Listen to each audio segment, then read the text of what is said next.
Okay, सो introduction हमने देखा. Now we are going to discuss the first concept of our chapter, that is the rate of a chemical reaction. कि ये जो chemical reaction हो रही है वो तो हम पता कर चुके हैं. ओके, कैसे? थर्मोडायनेमिक्स की हेल्प से. डेल्टा जी की वैल्यू गिव्स द एनर्जी की वैल्यू नेगेटिव आ रही है, दैट मीन्स कि केमिकल रिएक्शन स्पॉन्टेनियसली हो रही है. ओके, हो रही है तो उसकी स्पीड क्या है, उसका रेट ऑफ रिएक्शन क्या है, वो हमें यहाँ पर समझना है. अंडरस्टूड?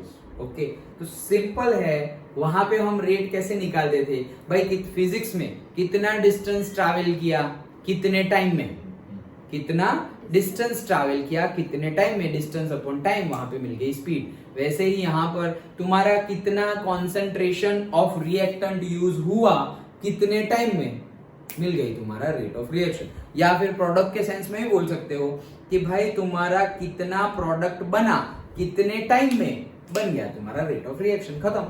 तो ऊपर से ऐसे ही कंसेप्ट समझ लो कि हम ये करने वाले हैं. डन. वहां पे डिस्टेंस अपॉन टाइम लेते थे, कितना डिस्टेंस कवर किया इन particular time, total distance upon total time, तो मिल गया वहां पर क्या, स्पीड. तो वैसे भी यहाँ पर ही हमें स्पीड निकालनी है. वो फिजिक्स था, ये केमिस्ट्री में अगर स्पीड निकालनी है, रेट ऑफ रिएक्शन निकालना है, होने क्या वाला है, रिएक्टेंट कम होने वाला है, प्रोडक्ट बढ़ने वाला है. तो कितने टाइम में, सपोज पहले 100% ले लिया है रिएक्टेंट, 100% से 50% आने में कितना टाइम लगा, तो बोले 2 घंटे लगे. Okay, so concentration of reactant divided by that time period. ये चेंज इन द कॉन्सेंट्रेशन है. पहले सपोज समझ लो कॉन्सेंट्रेशन C1 था एट T1. T1 पे कॉन्सेंट्रेशन कितना था, C1, और फिर हो गया 1 घंटा कंप्लीट हो गया. T2 टाइम पर कॉन्सेंट्रेशन कितना हो गया, C2. तो अभी चेंज इन द कॉन्सेंट्रेशन कितना हो गया, C2 minus C1. Done. C2 minus C1.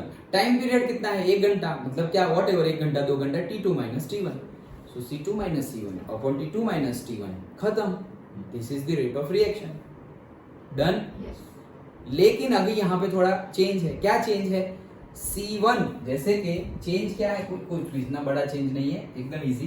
क्या कि यहाँ पर हमारा रिएक्टेंट है और यहाँ पर हमें क्या मिल रहा है, प्रोडक्ट. तो हमें पता है कि ये पहले 100% होगा और ये क्या होगा, 0%. ओके, अब अगर एक पर्टिकुलर टाइम T1 की बात करें, ओके, ये तो T0 है, ये T1 की बात करें तो ये हो गया सपोज 80, ये हो गया 20.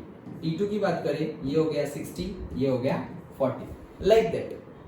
ओके, अब तुम समझो कि ये तो हमारा क्या है, R0 है, ये हमारा R1 है, ये हमारा R2 है, ये हमारा P0 है, ये हमारा P1 है, ये हमारा P2 है. Product and reactant. ओके, हम क्या बोल रहे हैं, रेट मतलब क्या, रेट ऑफ रिएक्शन से रेट का R, rate of reaction is equals to change in the concentration upon change in time. तो रिएक्टेंट का कॉन्सेंट्रेशन चेंज हो गया तो क्या है भाई, T2 माइनस T1 ही करने वाले हैं हम. सो R2 माइनस R1, तो 60 minus 80. Done. 60 minus 80 upon 40 minus 20. सो यहाँ पर हमने कर दिया 60 माइनस 80 अपॉन 40. कहाँ आ रहा है, 40 थोड़ी है, time period T2 minus T1, T2 minus T1. Done. लेकिन ऐसा करने से आंसर नेगेटिव आ जाएगा. टाइम तो बढ़ गया लेकिन कॉन्सेंट्रेशन तो कम हो रहा है ना रिएक्टेंट का, तो हमारा रेट हम नेगेटिव ले सकते नहीं है. सो इसके लिए हम क्या करेंगे, आगे माइनस लगा देंगे. इसमें मोड लगा दो नहीं. ओके, तो इसके लिए हमने आगे माइनस, वो मैथ्स भी डाल देंगे फिर हम अंदर. वैसे थोड़ा मैथ्स तो आ ही जाएगा. मोड आ जाएगा फिर ये लगाने की. हाँ, मोड आ जाएगा तो लगाने की जरूरत, लेकिन जो साइंटिस्ट ने कन्वेंशनली किया है हम वैसे ही करेंगे. ओके, कहने का मीनिंग है हमारा आंसर नेगेटिव नहीं आना चाहिए, तो मोड लगाओ या माइनस लगाओ. ओके, सो ये आ गया हमारा क्या, रेट ऑफ रिएक्शन. डन. तो ये क्या हो गया, हमारा आंसर पॉजिटिव हो गया. मतलब फॉर्मूला, अगर जब हम फॉर्मूला न्यूमेरिकल गिनने हैं तो फॉर्मूला लगाएंगे तो क्या करेंगे कि यहाँ पर भी तुम C2 माइनस C1 लो, लेकिन वो माइनस लेंगे हम, आंसर पॉजिटिव. 80 माइनस 60 तब नहीं माइनस लेंगे. नहीं, तब नहीं लेंगे. वही मैं बता रहा हूँ कि ये रिएक्टेंट के लिए है, लेकिन प्रोडक्ट के लिए तुमने रेट ऑफ, ये रिएक्टेंट के लिए है, अगर प्रोडक्ट के लिए तुमने रेट निकाला तो वो क्या हो जाएगा, प्रोडक्ट के लिए से 80 और 60 था, तो यहाँ पे क्या हो गया 40 minus 20 upon T2 minus T1। Done. तो ये तो पॉजिटिव है, तो उसको नेगेटिव से मल्टीप्लाई करने की जरूरत नहीं है। अंडरस्टूड। तो जो हम फॉर्मूला लेंगे रेट ऑफ रिएक्शन का, उसमें अगर तुमने कॉन्सेंट्रेशन लिया है रिएक्टेंट का तो वहां पे माइनस आएगा, क्यों? क्योंकि रिएक्टेंट कम हो रहा है, इसलिए फॉर्मूला तो वही याद रखो, C2 minus C1 upon T2 minus T1, खत्म। फिर चाहे वो प्रोडक्ट का हो या रिएक्टेंट का। लेकिन अगर रिएक्टेंट का हुआ तो हमें पता है कि C2 जो है वो C1 की कंपेयर में कम है, क्यों? क्योंकि रिएक्टेंट तो कम हो रहा है ना और प्रोडक्ट बढ़ रहा है। देयरफॉर C2 माइनस C1 की वैल्यू नेगेटिव होगी, इसलिए उसको पॉजिटिव बनाने के लिए आगे नेगेटिव। डन। लेकिन अगर C2 माइनस C1 तुम प्रोडक्ट को बोल रहे हो तो प्रोडक्ट तो बढ़ ही रहा है, तो उसमें नेगेटिव लगाने की जरूरत नहीं। डन। ओके। तो ये बेसिक है, यही है हमारा रेट ऑफ रिएक्शन। भले ही हम बहुत लंबा चौड़ा पढ़ने वाले हैं, लेकिन जो बेस है, बेस वो ये है, rate of reaction. Done. Okay. चलो तो आगे बढ़ते हैं। क्या बोल रहे हैं? Rate of a chemical reaction. Some reaction such as ionic reactions occur very fast. For example, precipitation of silver chloride occurs instantaneously by mixing of aqueous solution of silver nitrate and silver chloride। जो example मैंने तुम्हें बताया था वो समझ में आया? Precipitation हो जा रहा है, किसका प्रेसिपिटेशन हो जा रहा है? सिल्वर क्लोराइड का। मतलब वही तो मैंने बताया था तुम्हें, क्या कि तुमने क्या यूज किया था? सिल्वर नाइट्रेट एंड NaCl का सॉल्यूशन, NaCl था, तो NaCl and silver nitrate, AgNO3 and NaCl, इन दोनों को तुम मिक्स करोगे तो फ्रैक्शन ऑफ सेकंड में सिल्वर क्लोराइड बन गया, फ्रैक्शन ऑफ सेकंड में सिल्वर क्लोराइड बन गया और सोडियम नाइट्रेट बन गया। अंडरस्टूड? फ्रैक्शन ऑफ सेकंड में बन गया ये। ओके। तो 3 देखो स्पीड हम फाइंड कर रहे हैं, लेकिन 3 टाइप की स्पीड होगी, एक वेरी फास्ट, एक वेरी स्लो एंड एक मॉडरेट। डन। तो ये कौन सी थी? Very fast. डन। और एग्जांपल याद रखना, क्या? सिल्वर नाइट्रेट का रिएक्शन हुआ है सोडियम क्लोराइड के साथ, तो बना क्या? Silver chloride and sodium nitrate. Precipitation किसका हुआ है? सिल्वर क्लोराइड का। वही यहाँ पे डायरेक्टली क्या हो रहा है वो बताया है, लेकिन किसका रिएक्शन हुआ वो नहीं बताया है। तो रिएक्शन किसका हुआ है? AgNO3 का रिएक्शन हुआ है। ये सब रब कर दूं ना आपको? कहाँ गया वो? सो रिएक्शन किसका हुआ है? AgNO3 का रिएक्शन हुआ है NaCl के साथ, तो बना क्या है? AgCl plus NaNO3। तो यही बोल रहे हैं precipitation of silver chloride occurs instantaneously at that time, instantaneously, तुरंत। okay, by mixing of aqueous solution of silver nitrate, ये है हमारा silver nitrate, and by mixing of silver nitrate and sodium chloride। done। तो ये क्या थी? very very fast reaction। on the other hand, some reactions are very very very slow। For example rusting of iron, ये तो हमने intro में भी कितना डिस्कस किया है। रस्टिंग ऑफ आयरन क्या है भाई? स्लो प्रोसेस है। Okay. So rusting of iron in the presence of air and moisture, so that is a slow process. And next also there are reactions like, तो भाई moderate level के भी reactions है, जैसे कि तुमने ग्लूकोज डाल दिया पानी में, ओके, तो वो रिएक्ट होगी, लेकिन ना फास्ट होगी और ना ही स्लो होगी, वो मॉडरेट बीच का टाइम पीरियड है। ओके। सो रस्टिंग वाला देख लिया। Also there are reactions like inversion of cane sugar, okay, and hydrolysis of the starch. मतलब इन्वर्जन ऑफ केन सुगर मतलब वही है कि केन सुगर जो होती है हमारी, उसको तुमने डाल दिया है कहाँ पे? पानी में। केन सुगर मतलब जो सुगर केन में से जो सुगर बनती है, सुगर केन जूस में से जो सुगर बनती है, ओके, उसको तुमने पानी में डाल दिया, तो वो मतलब सिंपली ऐसा समझो कि तुम पानी के अंदर शुगर डाली और डिसॉल्व कर रहे हो। ये प्रोसेस मॉडरेट है। इसमें जो स्पीड मिलेगी वो क्या मिलेगी? मॉडरेट मिलेगी। यहाँ पर जो रेट मिलेगा वो मॉडरेट हो। Done.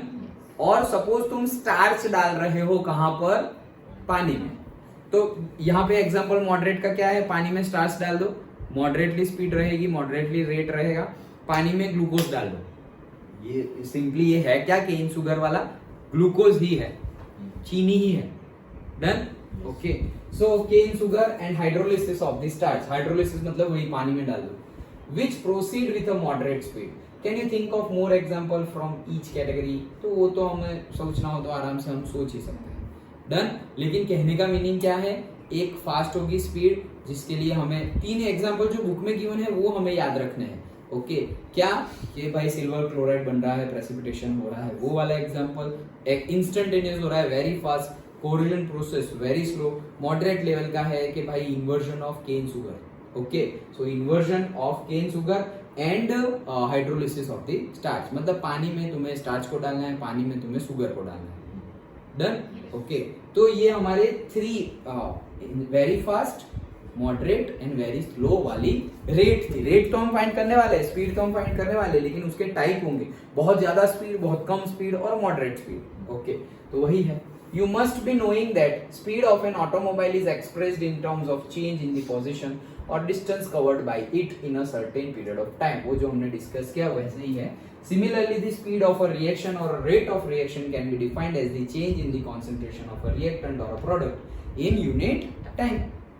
To be more specific, it can be expressed in terms of rate of, देखो more specific, जैसे मैंने अभी बताया था, क्या कॉन्सेंट्रेशन अपॉन टाइम है, लेकिन रिएक्टेंट लेंगे तो आगे माइनस और प्रोडक्ट लेंगे तो जो है वो। Okay, C2 minus C1 upon T2 minus T1 reactant के लिए है तो माइनस, मतलब C1 minus C2 upon T2 minus T1 किसके लिए? रिएक्टेंट के लिए।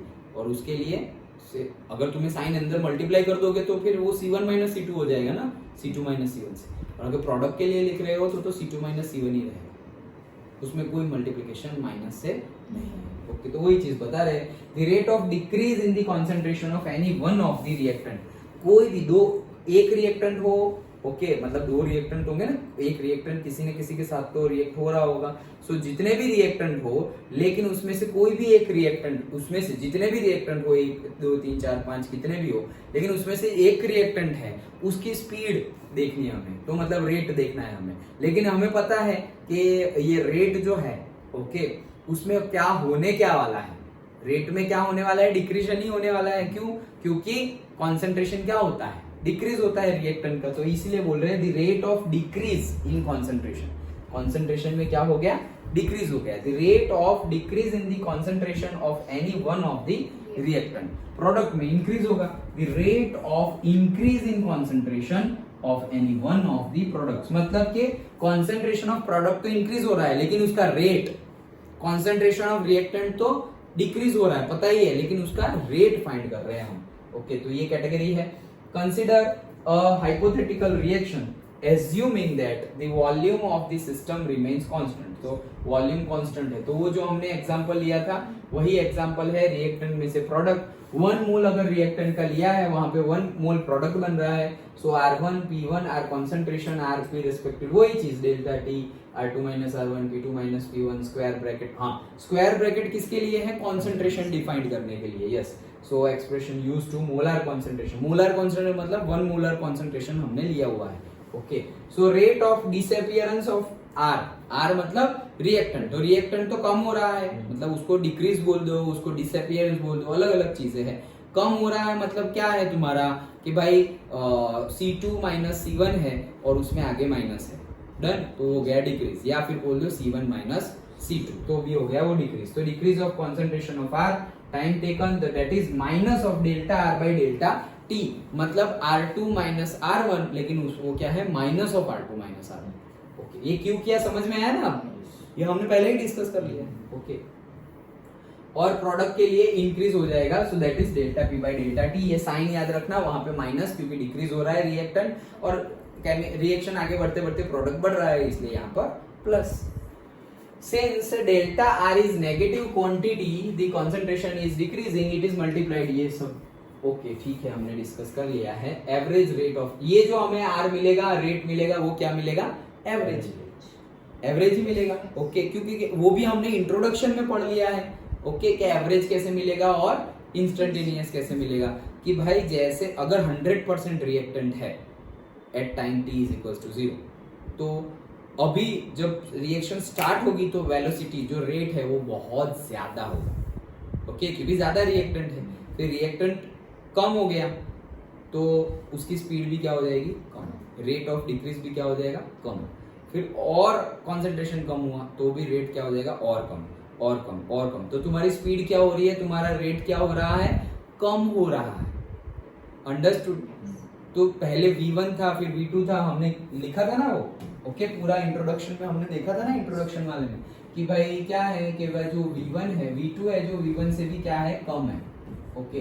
फिर V3 है वो V2 से भी क्या है, कम है, रिएक्टेंट के लिए, हाँ रिएक्टेंट के लिए, ये किसके लिए है, रिएक्टेंट के लिए। डन। प्रोडक्ट के लिए स्पीड बढ़ती जाएगी, प्रोडक्ट के लिए तो बढ़ती जाएगी, okay. So rate of the reaction, so अगर पर्टिकुलर रिएक्शन की रेट की बात करें in respect to the concentration, so ये स्पीड क्या है, रिएक्टेंट के केस में कॉन्सेंट्रेशन ऑफ रिएक्टेंट, तो उसकी स्पीड क्या होती जाएगी, कम। क्यों? क्योंकि पहले 100 था, ये रिएक्टेंट है, यहाँ प्रोडक्ट, तो ये 0 था, फिर हो गया 80, यहाँ पे हो गया 20, फिर हो गया 60, यहाँ पर हो गया 40, फिर ये हो गया से 50, यहाँ पर हो गया 50, फिर हो गया से 40, यहाँ पर हो गया 60, like that.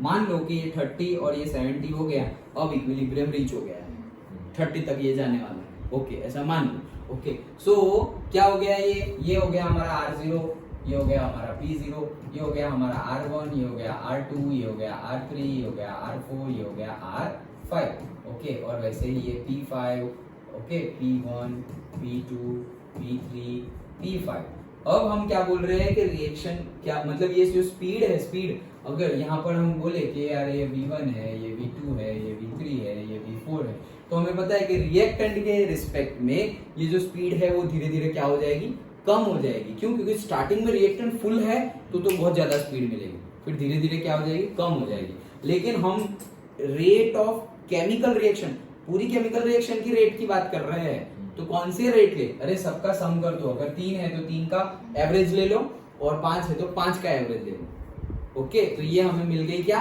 Average rate of reaction of a chemical reaction, और से average rate of chemical reaction, ये एवरेज मिला। लेकिन हम बोले कि भाई जब रिएक्टेंट 50% हो जाए तब स्पीड बताओ, तो वो हो जाएगी instantaneous rate of chemical reaction, simple. तो जैसे हमने पहले भी डिस्कस किया था, कॉन्सेंट्रेशन के रिस्पेक्ट में भी इंस्टेंटेनियस बता सकते हैं, और टाइम के रिस्पेक्ट में भी, कि भाई टाइम 3 घंटे कंप्लीट हो गए, अब बताओ कि रेट ऑफ रिएक्शन क्या है, तो वो क्या हो गया है, इंस्टेंटेनियस, वो एवरेज नहीं है, वो क्या है, इंस्टेंटेनियस। डन, पक्का? तो ये था हमारा एवरेज रेट ऑफ रिएक्शन।